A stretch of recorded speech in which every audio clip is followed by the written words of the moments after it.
ஈமக்கிரியைகள் எவ்விதம் செய்யப்பட வேண்டும். வாசுதேவன் தானங்களைப் பற்றியும் தீட்டை பற்றியும் எடுத்துரைத்து கொண்டிருந்த பொழுது கருடாழ்வாருக்கு இறந்தவர்களுக்கான ஈமக்கிரியைகள் எவ்விதம் செய்ய வேண்டும் என்பது தொடர்பான ஐயங்கள் தோன்ற அதை வாசுதேவனிடம் வினவினார்.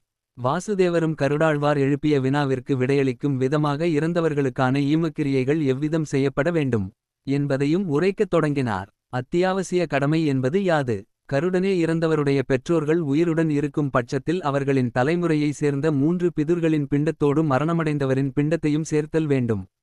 அவ்விதம் முன்னோர்களுடைய பிண்டத்துடன் இறந்தவரின் பிண்டத்தை சேர்க்கப்பட வேண்டிய இந்த நிகழ்வுகளை இறந்தவனுடைய குமாரன் நடத்த வேண்டும். இறந்தவருடைய மைந்தன் சிரார்த்தம் செய்தால் இறந்தவருடைய ஆன்மா மகிழ்ந்து அவர்களுடைய சந்ததிகளை ஆசீர்வாதம் செய்யும்.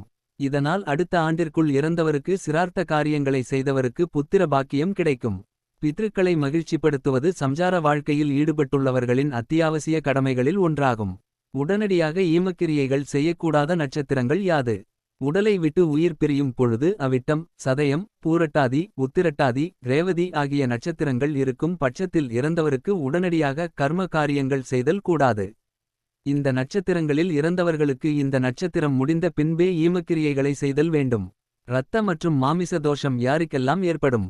பூமியில் பஞ்ச பூதங்களால் உருவாக்கப்பட்ட உடலிலிருந்து ஆன்மா வெளியேறிய பின்பு உடலானது சவமாக மாறுகின்றது. உயிர் இல்லாத அந்த சவத்தின் கால்களில் உள்ள 2 கட்டை விரல்களையும் கைகளையும் கட்ட வேண்டும். எந்த சூழ்நிலையிலும் சவத்தினை தனியாக விடாமல் அதன் அருகிலேயே உறவினர்கள் இருக்க வேண்டும். சவமானது இருக்கும் பொழுது வீட்டில் உள்ளவர்கள் அல்லது அருகில் இருப்பவர்கள் தாம்பூலம் தரித்தல் கூடாது. எந்தவொரு ஆணும் பெண்ணும் இணைதல் கூடாது. இறந்தவர் அவர்களுக்கு உறவினர்களாக இல்லாத பட்சத்திலும் அவர்கள் இணைவது அவர்களுக்கு மகா பாவத்தினை ஏற்படுத்தும். சவமானது ஒருவர் வீட்டில் இருக்கும் பொழுது அந்த வீதியில் இருப்பவர்கள் யாவரும் உணவினை உண்ணுதல் என்பது பாவத்தை செய்யும் செயலாகும். ஆகவே சவத்தினை நல்ல முறையில் மயானத்தில் அடக்கம் செய்த பிறகு அந்த வீதியில் இருக்கக்கூடியவர்களும் வீட்டில் இருப்பவர்களும் தண்ணீரை அருந்தலாம். அவ்விதம் செய்யாமல் சவத்தினை வைத்து கொண்டு உணவை உண்பது மாமிச மற்றும் இரத்த தோஷத்தை அந்த வம்சத்தினருக்கு ஏற்படுத்திவிடும். இந்த தோஷமானது அந்த வம்சத்தினை தழைக்கவிடாமல் படிப்படியான கஷ்டங்களை கொடுத்து கீழ்நிலையிலேயே வைத்திருக்கக்கூடிய தோஷமாகும். தீர்த்த யாத்திரைகளும் அதனுடைய பயன்களும். இறைவன் படைத்த உலகில் பஞ்ச பூதங்களாலான உடலிலிருந்து உயிர் பிரிந்த பின்பு அந்த உடலுக்கு செய்யப்பட வேண்டிய ஈமக்கிரியைகள் பற்றி அறிந்து கொண்ட கருடாழ்வாருக்கு ஒருவர் வாழும் காலத்தில் தீர்த்த யாத்திரை பயணங்களை மேற்கொண்டால் என்னென்ன பலன்கள் உண்டாகும் என்றும், ஒருவேளை அவர் தீர்த்த யாத்திரை பயணங்களை மேற்கொள்ளும் பொழுது அவருக்கு மரணம் ஏற்பட்டால் எந்த மாதிரியான விளைவுகள் உண்டாகும் என்பதை பற்றியும் அறிந்து கொள்ள விருப்பம் ஏற்பட்டது. அதன் பொருட்டு கருடன் நாராயணனிடம் தன்னுடைய மனதில் எழுந்திருக்கக்கூடிய ஐயங்களை கூறி இதற்கு விளக்கம் அளிக்க வேண்டும் என்று மிகவும் பணிவுடன் வேண்டினார்.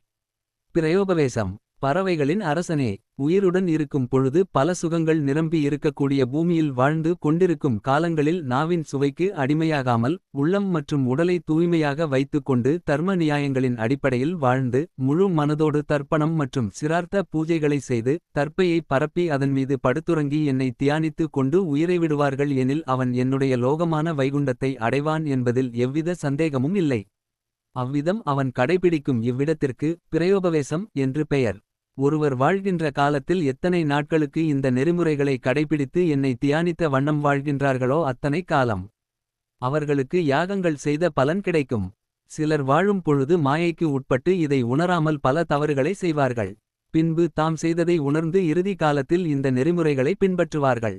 உலகத்தில் இருக்கக்கூடிய சுக மற்றும் துக்கங்களில் நிலையாமையையும் இறைவனிடம் இருக்கக்கூடிய நிலை பேற்றையும் உணர்ந்து உலக வாழ்க்கையின் மீது பற்றில்லாமல் இருக்கின்ற பொழுது பிரயோபவேசம் மேற்கொள்ளலாம். ஒருவேளை பிரயோபவேசம் மேற்கொண்ட பிறகு மீண்டும் உலக வாழ்க்கையில் வாழ விருப்பம் ஏற்படுமேயானால் பிரயோபவேசத்தை இடையிலேயே விட்டுவிடலாம். சான்றோர்கள் ஒருவரின் மூலம் பிரயோபவேசம் செயலுக்கான பிராயசித்தம் செய்த பிறகே சம்சார வாழ்க்கையை ஒருவர் மேற்கொள்ள வேண்டும். அவ்விதம் வாழும் பொழுது அறநெறி வழுவாது வாழ்தல் மிகவும் அவசியமாகும். ஒருவர் சம்சார வாழ்க்கையை விடுத்துவிட்டு சந்நியாச வாழ்க்கையை வாழ விரும்பி ஆசிரமத்தை அமைத்து நியம விதிகளின் அடிப்படையிலும் அறநெறியின் அடிப்படையிலும் வாழ்ந்து வரும் வேளையில் மாண்டு போனால் அவன் சந்நியாச ஆசிரமம் ஏற்ற நாள் முதல் சமாதியான நாட்கள் வரை வாழ்ந்த ஒவ்வொரு நாளுக்கும் இறந்தவர் 2 வேள்விகள் செய்த பலன்களை அடைவார். மகா பாவமான செயல் எது? ஒருவர் உடல் நோயினால் அவதியுற்று பலவித இன்னல்களை அனுபவித்து கொண்டிருக்கும் காலத்தில் தனக்கு அந்திமகாலம் மிகவும் நெருக்கத்தில் இருக்கின்றது என்பதை உணர்ந்த பின்பு அறநெறியின் அடிப்படையிலும் நெறிமுறைகளின் அடிப்படையிலும் சந்நியாச வாழ்க்கையை மேற்கொள்கின்றார். அவ்விதம் அவர் வாழ்ந்து கொண்டிருக்கும் பொழுது அவருடைய உடலில் ஏற்பட்ட பிணிகள் யாவும் நீங்கி புத்துணர்ச்சி பெறுகின்றார் என வைத்துக்கொள்வோம். புத்துணர்ச்சி பெற்றதும் மீண்டும் ஈடுபட விருப்பம் கொண்டு சம்சார வாழ்க்கையில் ஈடுபட்டால் அவர் மகா பாவத்தை செய்ததற்கு சமமானவராகின்றார். அவர் பாவி என்பதில் துளியும் ஐயமில்லை. அவ்விதம் பாவம் செய்தவனை பார்த்தல் என்பது கூட மிகவும் பாவமாகும். அவனுடன் இருப்பவர்கள் இதை அறிந்தும் அவனுடன் தங்கி இருந்தாலோ அல்லது பழகி இருந்தாலோ அவர் செய்த பாவத்தில் பங்கு பெறுவார்கள். இதை உணர்ந்த அவரது குடும்பத்தினர்கள் உடனே அவரை விட்டுவிட்டு தொலை தூர பயணத்தை மேற்கொள்ள வேண்டும். அவ்விதமாக பயணங்களை மேற்கொள்ளும் போது பிரம்மாதி தேவர்கள் அவர்களுடைய மன உறுதியையும் உலகப்பற்றின் இன்மையையும் அறிந்து அவர்களுக்கு வேண்டியவற்றை வழங்குவார்கள். அதாவது அவர்களுக்கு தேவையான உதவிகள் அவ்விடத்தில் கிடைத்த வண்ணமாக இருக்கும். சொர்க்கத்தை அடைபவர்கள் யார்? தீர்த்த யாத்திரைக்கு சென்ற ஒருவர் பயணத்தின் வழியில் அதாவது இடையில் அவருடைய கர்ம வினைகளின் அடிப்படையில் மரணம் அடைந்தார் எனில் அவர் சொர்க்கத்தை அடைவார். சந்நியாசிகளையும் தீர்த்த யாத்திரை மற்றும் தல யாத்திரையை மேற்கொள்ளக்கூடியவர்கள் என அனைவரையும் தேவர்கள் பாதுகாக்கிறார்கள். ஆகவே அந்த பயணத்தின் முழு பொறுப்பும் தேவர்களையே சார்ந்ததாகும். நயவஞ்சகமாக தீர்த்த யாத்திரை பயணிகளை தன்னுடைய சுய லாபத்திற்காக இடையூறுகளை ஏற்படுத்தக்கூடியவர்களும் அல்லது ஏதாவது ஒரு வகையில் அவர்களுடைய மரணத்திற்கு காரணமாக இருக்கக்கூடியவர்களும் மகா பாவத்தை செய்ததற்கு சமமானவர்கள் ஆவார்கள். பூமியில் வாழும் பொழுது சுகமாக இருக்கும் ஒவ்வொரு நொடியும் நரகத்தில் ஒவ்வொரு யுகங்களாக யமகிங்கரர்கள் மூலமாகவும் நரகத்தில் இருக்கும் தண்டனைகளாலும் கழிப்பார்கள். ஆகவே தீர்த்த யாத்திரை பயணிகளுக்கு முடிந்த அளவிற்கு இடையூறுகளை ஏற்படுத்தாமல் தம்மால் இயன்ற அளவு உதவி செய்வார்கள் எனில் உதவி செய்தவர்களுக்கு இச்செயல் புண்ணியத்தை உருவாக்கும்.